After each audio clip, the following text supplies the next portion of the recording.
What's up everybody, this is Dropship Dude here and I'm going to be showing you ArmA 3 Alpha.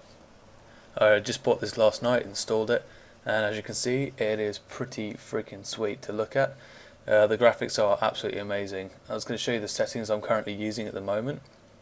I'm running on a 2560 by 1440 monitor, and I'm also running it on relatively high settings. I would run it on ultra, but it does seem to me like my 680 is struggling a little bit because of the high resolution. It's only a 2GB card, so I've played around with the settings quite a bit, and I think I've decided that the best bet for me really is just to keep it on a relatively high but not ultra setting. So as you can see here, the custom that it leads me to is high, very high, high, very high, high, very high, but I can change it around, and I do, to other settings. This is just an example of it on the highest settings that I could be bothered to put on, and as you can see the frame rate jutters a little bit, so I just plonk it back onto the slightly lower, very high setting. It still looks absolutely fantastic in very high, but I get a much more consistent frame rate, so we'll leave it on that. And as you can see, it does look pretty sweet. I'm just playing as a civilian here using the editor. There are a couple of things that are a little bit buggy. Obviously it is an alpha, so moving when you're moving around quite quickly, certain things do seem to not look quite as smooth as they probably hoped that they would. You can see the map. We've got the entire island of Stratus, and at the moment I'm sitting in a town called Aegis Marina, and as you can see there is a quad bike just in front of me, but we'll get to that in a sec. The majority of buildings in this game are enterable, as you can see here. You can pretty much get into every single building. There are quite a few that you can't, so I've seen a gas station just down the road from here which you can't get into, but most of them you can. And it does look really nice in the sunshine. With a bit of fog on, it's not quite as nice to look at, but still. Let's get in the quad bike and take it for a spin.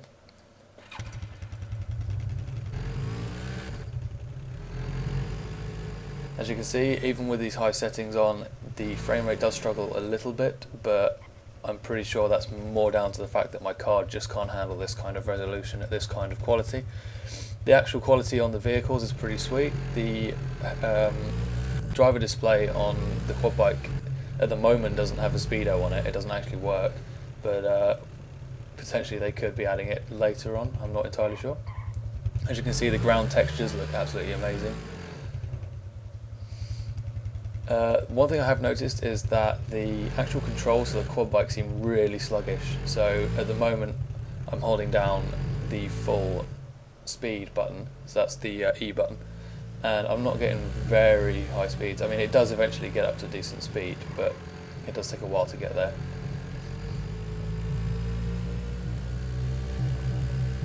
Driving around it's quite unstable. Nearly rolled it there.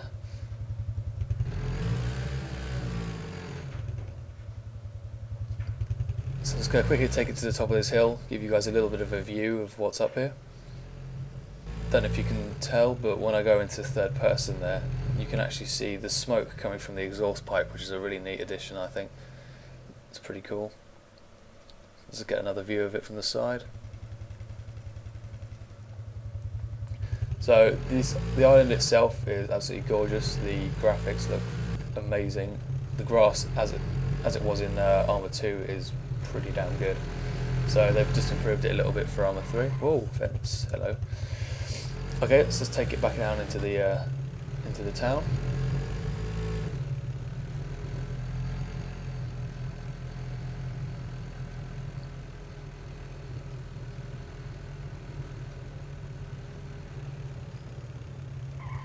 I'm really not a very good driver at the moment, unfortunately. I think I'll stick to the helicopters. Here I had a little bit of an issue where I was holding down the W key to move it forwards, and the A key as well to try and turn it, but it just wouldn't move. So whether that's just an issue or whether it's something I was doing wrong, I'm not entirely sure, but that is something I would like to point out. And as you can see, there is a nice SUV here, or pickup rather, and I'm just going to jump in and show you guys what they've done with the civilian truck. As you can see, the graphics on the inside of the truck are phenomenal. They look ridiculously good. for some unknown reason, and I'm glad they did, but for some unknown reason they have decided to completely kit out the interior. So if you have a look around here, we've got this display module here, and even down here we've got some buttons which you can zoom in on. There's some sandals, and it's just the little details that they've added in which make it even more realistic, and it does look fantastic. Now the fuel and temperature gauges, I don't know if they actually adjust over time, but I guess there's only one way to find out, and that's to do a test of it. But at the moment I'm just going to stick to this. The mirrors that they've added look brilliant. They're obviously running a low frame rate and quality of reflection, but regardless it's still pretty awesome. And what's this over here? Aha, we have a Hunter, which is the new Blue 4 vehicle. It comes in a grenade launcher and a heavy machine gun variant. This is just the regular variant. So let's jump in. And as you can see, again, the detail on the inside is ridiculously high. There's a central console there which has actually got a rear view camera on it, because obviously there's no rear view mirror. And this is what the view looks like from the passenger seat, where you can adjust your gear, sort out your loadout and things like that. Third person view looks fantastic. Graphics are brilliant as usual. Let's jump into the driver's seat and go for a spin.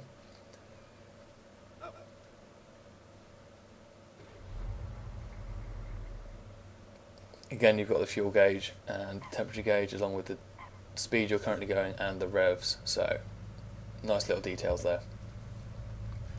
One thing a friend of mine did point out when we were playing around is that if you go into third person view, the actual suspension on the Hunter is active and it responds extremely well to the environment. So as I'm going around this corner, it's moving up and down a little bit.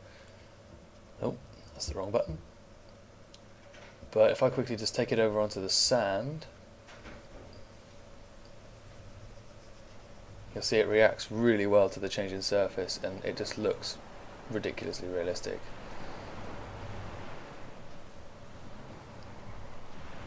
It looks like someone's parked a helicopter over in this bush.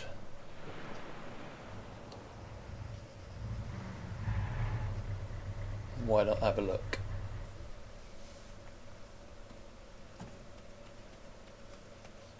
Now the helicopters in this game are ridiculously good so far compared to ArmA 2. The actual control scheme is just so much more responsive, and there are some nice features here, like this one down here, which is a rear view mirror, which is actually running in real time as well, and I'll give you a demonstration of that. We've also got an internal view where you've got all the instrument displays and things like that. So we'll just wait for the rotor RPM to increase to its maximum, and then we'll head off for a little bit of a flight session. There we are. Now I'm currently flying the Little Bird with the assault option, so that's the one that's got the missiles and the minigun. As you can see, the graphics are phenomenal. They're really, really nice to look at. Ground textures from a distance are obviously going to be a little bit low quality, but that's always the case in games like this. Now if I just fly over at a decent altitude, you can have a look at this mirror, and as you can see there, it is running completely in real time.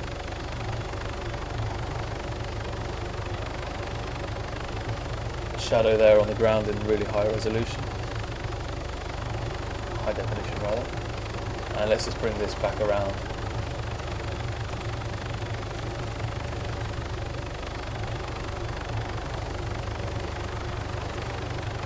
The weapons on this are pretty sweet, I'm not going to lie.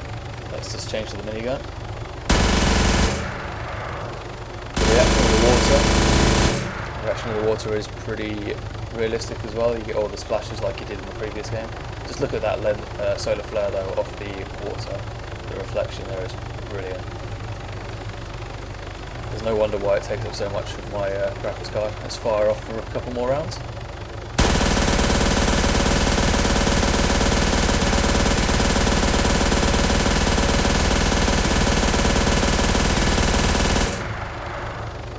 Yeah, pretty decent weapon.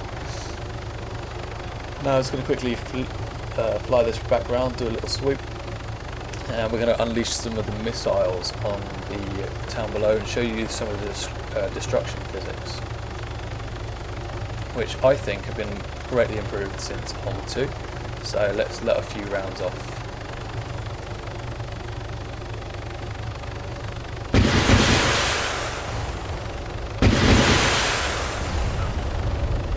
The explosions themselves could do a little bit of work maybe. The actual fireballs themselves don't look that realistic, but as I currently watch them, I really have nothing against them whatsoever. Let's swoop around and fire up a couple more rounds. If I can work out these controls, I will get better eventually.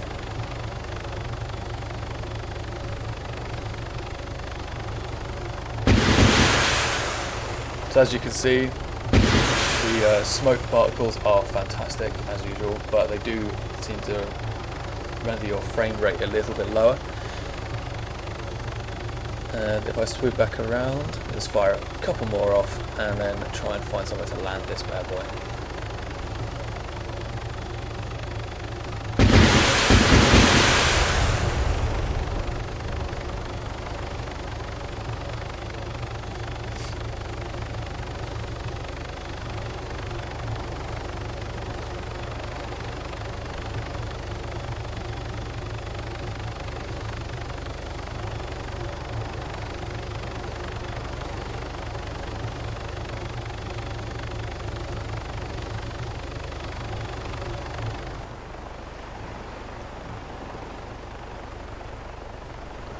Now my issue here is that I'm just not the best pilot when it comes to landing. Taking off, flying around, doing some strafing runs, I'm alright with that. But landing is definitely not my strong point, especially in such an agile little helicopter which reacts massively to anything you do. And so let's just chuck it down here, everything's fine.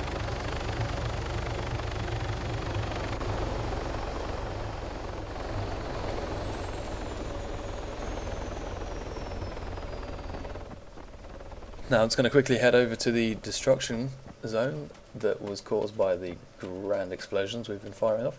As you can see in front of me, there is no longer a house there. It has been completely levelled.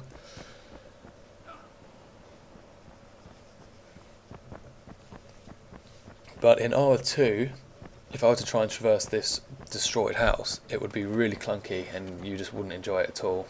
Whereas in ArmA 3, just pop it into walk mode and you seemingly effortlessly traverse the destroyed material.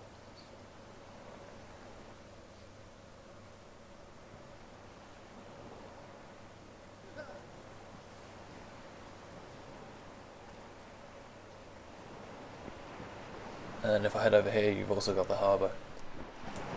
Now I am going to end this video just here, guys.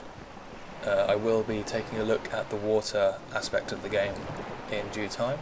So if you stay tuned, you'll see some decent footage, hopefully, of what it's like to essentially fend for your own life as you take on the wave system that this game has implemented. So stay tuned, see you guys next time.